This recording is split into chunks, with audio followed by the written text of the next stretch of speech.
Halo teman-teman semua, hari ini aku akan melanjutkan review buku dari buku Mereka yang Mengabaikan. Dan hari ini aku akan membahas dari chapter ke-9, yaitu bicara tentang kesetiaan Bapa.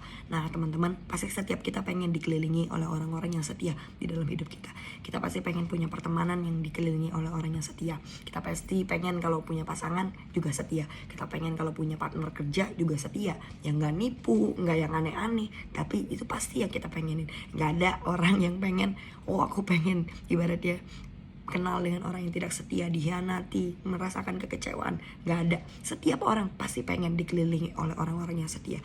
Tapi di video kali ini aku mau bertanya sebelumnya, sebelum kita mengharapkan kesetiaan dari orang lain, biarkan hari ini kita sama-sama mengecek diri kita.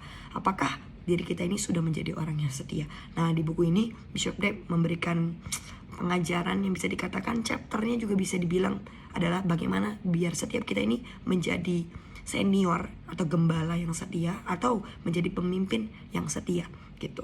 Jadi buat setiap kita nih, kalau hari ini kita pengen punya pertemanan yang setia, kita pengen jadi pemimpin yang memiliki anak-anak di bawah yang setia, kita juga harus memutuskan untuk setiap kita ini punya pola kesetiaan. Jadi Bishop Dave berkata bahwa setiap kita ini harus mengembangkan pola kesetiaan di dalam hidup setiap kita.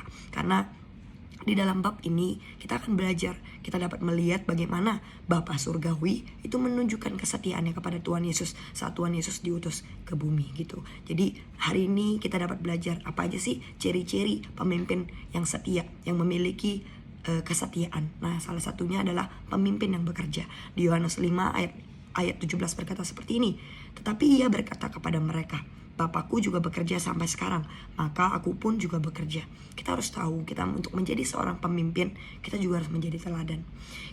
Ketika kita memiliki jabatan, jangan sampai kita ini memakai hak istimewa kita sebagai pemimpin hanya sekedar memerintah, tapi kita sendiri gak pernah menjadi pelaku, tapi kita sendiri gak pernah yang namanya bekerja. Dan akhirnya bisa dikatakan kita sama dengan nothing, karena kita hanya memakai atau menyalahgunakan hak sebagai pemimpin.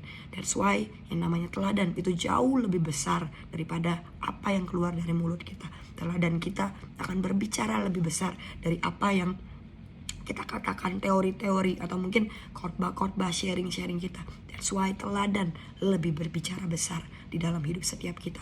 Jadi jadilah pemimpin yang bekerja. Jadilah teman yang tanda kutip melakukan terlebih dahulu kesetiaan itu untuk teman-teman kita yang lain gitu. Jadi jadilah inspirasi, jadilah teladan. Jadi jangan sampai kita ini memotivasi orang-orang di bawah kita hanya lewat omongan, tapi kita gak pernah yang namanya menjadi teladan, menjadi orang yang bekerja terlebih dahulu. Biarkan setiap kita menjadi contoh bahwa kita ini menjadi pemimpin atau menjadi seseorang pribadi yang bekerja juga lebih keras daripada setiap mereka gitu. Nah, poin yang kedua yang akan aku bahas adalah kita juga harus menjadi pemimpin yang mengasihi bawahannya, tanda kutip. Karena di dalam firman di Yohanes juga, di Yohanes 5 ayat 20, seorang bapa mengasihi anak. Nah, kita harus tahu bahwa tanpa kasih ya hubungan apapun gak akan bertahan lama. Tanpa kasih, kalau hanya cuma ada perintah, tidak pernah ada hubungan yang baik. Tanpa ada yang namanya kasih, gak akan bisa berjalan dengan lama.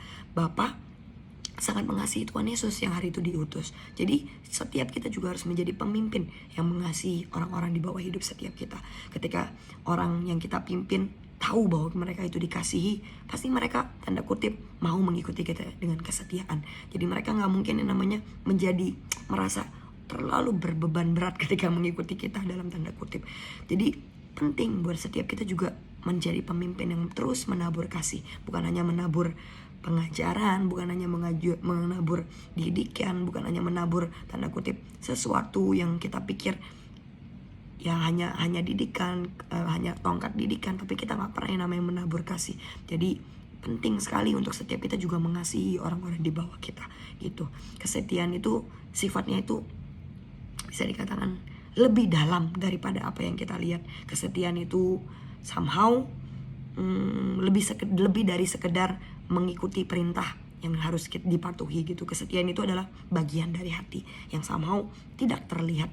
Tapi kalau kita sudah memenangkan hati seseorang, I think untuk membuat orang itu menjadi setia mengikut kita atau menjadi setia buat yang namanya di dalam hidup kita, itu sudah sangat gampang ketika kita sudah memenangkan hati orang-orang itu. Jadi penting buat kita terlebih dahulu menjadi teladan untuk yang namanya memberikan kasih, memberikan kesetiaan, agar orang-orang di bawah kita juga menjadi setia di dalam hidup setiap kita.